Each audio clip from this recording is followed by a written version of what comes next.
எல்லோருக்கும் வணக்கம். எல்லோருக்கும் இனிய கிருஷ்ண ஜெயந்தி நல்வாழ்த்துக்கள். சாயங்காலம் 6 மணிக்கு எங்கள் வீட்டில் கிருஷ்ண ஜெயந்தி செலிப்ரேட் பண்ணோம்.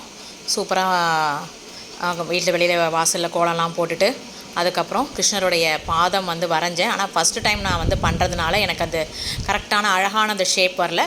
இருந்தாலும் நமக்கு வீட்டில் கிருஷ்ணருடைய பாதம், கிருஷ்ணர் உள்ளே வந்தார் அப்படின்றதுக்கான அந்த இதெல்லாம் வச்சுட்டு அரிசி மாவில் பாதம் வரைஞ்சிட்டு மஞ்சள் குங்குமம்லாம் ஒவ்வொரு பாதத்துக்கும் வச்சுட்டே போயிட்டு மலர்களால் அந்த பாதத்தெல்லாம் அப்படியே தூவிட்டு அர்ச்சனை பண்ணி தூவிட்டே அப்படியே பூஜை ரூமில் போனோம்.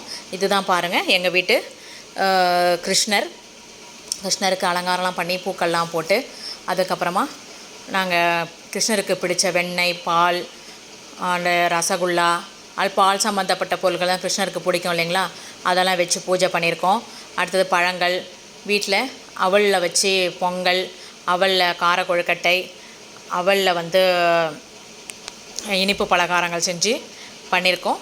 அவல் ரவா லட்டு, அவல் லட்டு, அது ரவா லட்டுன்னு சொல்லியிருக்கேன். அதெல்லாம் பண்ணியிருக்கேன். நல்லா வந்திருக்கு. எல்லாமே சிறப்பாக செஞ்சு முடித்து எனக்கு ஒரு மனநிறைவு. கிருஷ்ணர் வீட்டுக்கு வந்திருக்காரு அப்படின்ற ஒரு மனநிறைவு. உங்கள் வீட்டில் எப்படி நீங்கள் செலிப்ரேட் பண்ணீங்கன்றதை கமெண்ட்ஸில் சொல்லுங்கள். தேங்க்யூ ஃபார் வாட்சிங். வாழ்க வளமுடன்.